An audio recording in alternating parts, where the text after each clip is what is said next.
بسم اللہ الرحمن الرحیم الصلاة والسلام علیکہ یا سیدی یا رسول اللہ وعلا آلکہ و اصحابکہ یا رحمت للعالمین۔ امید ہے سب خیریت سے ہوں گے۔ آج اپنی تمام بہنوں اور بھائیوں کے لیے سورہ کوثر کا ایک ایسا خاص وظیفہ، ایک ایسا باکمال عمل لے کر آیا ہوں جسے جو بندہ سر پر سیدھا ہاتھ رکھ کر پڑھ لے گا، بتائے گئے طریقے کے مطابق پڑھ لے گا، انشاءاللہ میرا رب اس بندے کی تمام ذہنی اور جسمانی اور زندگی کی ہر مشکل پریشانی کا خاتمہ فرمائے گا۔ اللہ والو، آج کل ہر کوئی بے سکون ہے، ہر کوئی دماغی کمزوری کا شکار ہے، ہر کسی کو مصیبتوں پریشانیوں نے گھیرا ہوا ہے۔ اللہ والو، جب میں اور آپ جانتے ہیں کہ دینے والی ذات رب کی ہے، پھر رزق کی ٹینشن کیوں لیتے ہو؟ آج مشکل وقت ہے، مہنگائی کا دور ہے، لیکن رب کے خزانوں میں کبھی بھی کمی نہیں آتی۔ میرے رب کی رضا سے سورہ کوثر پڑھنے کی جس کو توفیق ہو جائے گی، آج خوش قسمت ہے وہ بندہ جو سیدھے ہاتھ کو اپنے سر پر رکھتے ہوئے 7 بار سورہ کوثر پڑھ لے گا۔ میرا رب اس بندے کی تمام پریشانیاں، مصیبتیں، رکاوٹیں غیبی خزانوں سے ختم فرما دے گا۔ بہت سے لوگ جو کہتے ہیں کہ ہمارے کسی بھی کام میں توجہ اور دھیان نہیں رہتا، ہم کوئی بھی کام کرنے سے پہلے وسوسوں کا شکار ہو جاتے ہیں، ہم سے کوئی فیصلہ نہیں ہوتا، ہمیں اندازہ نہیں ہوتا کہ کیا ہمارے لیے بہتر ہے، ہمارے لیے کیا نقصان دہ ہے۔ تو خدارا، آج سورہ کوثر کا جو خاص وظیفہ سر پر ہاتھ رکھ کر پڑھنے کا بتا رہا ہوں، آپ سر پر ہاتھ رکھ کر سورہ کوثر پڑھیے، یقین کیجئے کہ آپ کے ذہن کو سکون بھی آ جائے گا، آپ کو فیصلہ کرنے کی طاقت بھی مل جائے گی، آپ کو غیبی مدد مل جائے گی، آپ کو اندازہ ہو جائے گا کہ سورہ کوثر کے کتنے فضائل و برکات ہیں۔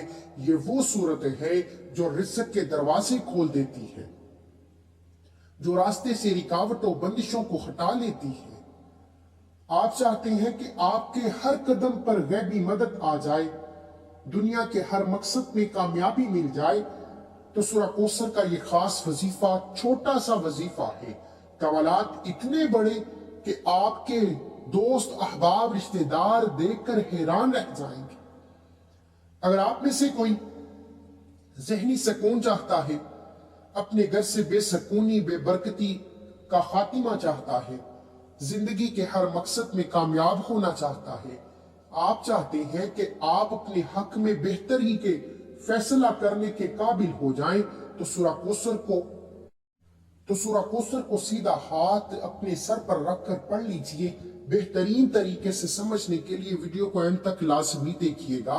وظیفہ چھوٹا ہے، معجزات بہت زیادہ ہیں، ارجنٹ بیسس پر کام کرتا ہے۔ تو آئیے اس عمل کی طرف چلتے ہیں۔ اس سے پہلے اگر آپ اس چینل پر ابھی تک نئے ہیں اور آپ نے اس چینل کو سبسکرائب نہیں کیا، تو خدا را اس چینل کو ابھی سبسکرائب کریں، کیونکہ ایسے بہت سے وظیفے آپ کے حوالے ڈیلی بیسس پر کرتا رہوں گا۔ عمل کچھ اس طریقے سے ہے، آپ کسی بھی نماز کے بعد پڑھ لیں، کوئی ایک نماز مقرر کر لیں، جس کے بعد آپ نے روزانہ کی بنیاد پر یہ وظیفہ پڑھنا ہے۔ آپ چاہیں تو ہر نماز کے بعد پڑھ سکتے ہیں، لیکن کم از کم ایک نماز مقرر کر لیجئے جس کے بعد آپ نے یہ وظیفہ لازمی پڑھنا ہے۔ پھر دیکھیے گا کہ آپ ہر فیصلہ بہتر کریں گے، ہر قدم پر کامیابی مل جائے گی، آپ کو کبھی کسی کے سامنے جھکنا نہیں پڑے گا، آپ کے گھر سے فکر و فاقہ، غربت، تنگ دستی، پریشانیاں، مصیبتیں ہمیشہ ہمیشہ کے لیے ختم ہو جائیں گی۔ کرنا کیا ہے کہ آپ باوضو مصلی پر بیٹھ کر نبی کریم صلی اللہ علیہ وآلہ وسلم کی ذات پر درود پاک پڑھیں۔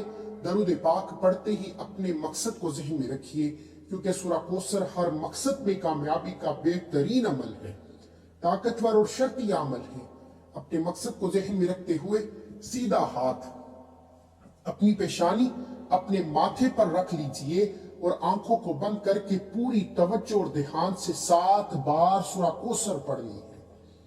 7 بار سورہ کوثر کو بسم اللہ الرحمن الرحیم کے ساتھ پڑھنا ہے۔ اللہ والو بسم اللہ شریف کے ساتھ 7 مرتبہ 7 ٹائمز سورہ کوثر پڑھ کر آپ اپنے ہاتھ پر پھونک ماریے اور اپنے سر پر پھیر لیجئے، اور جسم کے جس حصے پر بھی آپ کا ہاتھ پھرتا ہے وہاں ہاتھ پھیر لیجئے۔ آپ کی تمام بیماریاں پریشانیاں فوری ختم ہو جائیں گی، آپ کو فیصلہ کرنے کی طاقت مل جائے گی، آپ کو بہتری اور نقصان کا اجر ہو جائے گا، آپ جس طرف قدم بڑھائیں گے کامیابی مقدر ہو جائے گا۔ اللہ والو میری آپ سے ہاتھ جوڑ کر ایک ہی گزارش ہے، میری بہنوں اور میرے بھائیوں، صرف چند دن ایک نماز مقرر کر کے 7 بار بسم اللہ شریف کے ساتھ سورہ کوثر کو بتائے گئے طریقے کے مطابق پڑھ کر دیکھیے۔ اگر آپ کے دوست احباب رشتہ دار حیران رہ جائیں کہ اتنی کامیابیاں کیسے آ رہی ہیں، میرا رب فقیر سے نکال کر بادشاہی کی طرف لے جائے گا۔ آپ جس کام کے لیے لاکھوں ترلے منت سماجت کر رہے ہیں، در در کی ٹھوکریں کھا رہے ہیں، وہ کام ارجنٹ بیسس پر ہو جائے گا۔ یہ وظیفہ کرنے کے بعد کسی اور وظیفے کی ضرورت ہی نہیں پڑتی۔ خدا را یہ وظیفہ خود بھی کیجئے، گھر کے بچے کو وظیفہ بتائیے، کوشش کیجئے ہر نماز کے بعد پڑھ لیں، ورنہ ایک نماز مقرر کر کے سیدھا ہاتھ اپنی پیشانی اپنے ماتھے پر رکھ کر بسم اللہ شریف کے ساتھ سورہ کوثر پڑھیے، اول آخر درود پاک لازمی پڑھیے گا۔ یہ وظیفہ کرتے ہی دونوں ہاتھ اٹھا کر آپ نے سب سے پہلے رب کعبہ سے اپنے گناہوں کی سچی توبہ کرنی ہے۔ یہ نہ ہو کہ یہ طاقتور وظیفہ کرتے ہی گناہوں کی پکڑ ہو جائے۔ سچی توبہ سے رب راضی ہوتا ہے، پھر آپ ضد کر کے رب سے جو مانگیں گے بچوں کی طرح مانگی کہ مولا کریم آج یہ چاہیے تو لے کر اٹھوں گا۔ میرا رب 70 ماؤں سے زیادہ پیار کرتا ہے۔ ایک بچہ ماں سے ضد کرے، وہ ماں اپنا تن من دن بیچ کر ہر حاجت پوری کرتی ہے۔ میرا رب تو خزانوں کا مالک ہے، ہمیں مانگنا نہیں آتا، میرا رب دینے کو تیار بیٹھا ہے۔ خدا را اللہ والو مجھے اپنی دعاؤں میں ضرور یاد رکھیے گا۔ ایسے بہت سے وظائف آپ کے حوالے ڈیلی بیسس پر کرتا رہوں گا۔ ملتے ہیں ایک اگلے وظیفے کے ساتھ، تب تک کے لیے اللہ حافظ۔ دعا ہے کہ رب کعبہ ہم سب کی نیک جائز حاجات کو غیبی خزانوں سے پورا فرمائے، جو مانگا مقدر فرمائے، تمام بیماروں کو شفائی کلی عطا فرمائے، اور ہم سب پر ایسی نظر کرم فرمائے کہ ہمیں کبھی کسی کے سامنے جھکنا نہ پڑے، کبھی کسی اور وظیفے کی ضرورت ہی نہ پڑے۔ آمین۔ اللہ حافظ۔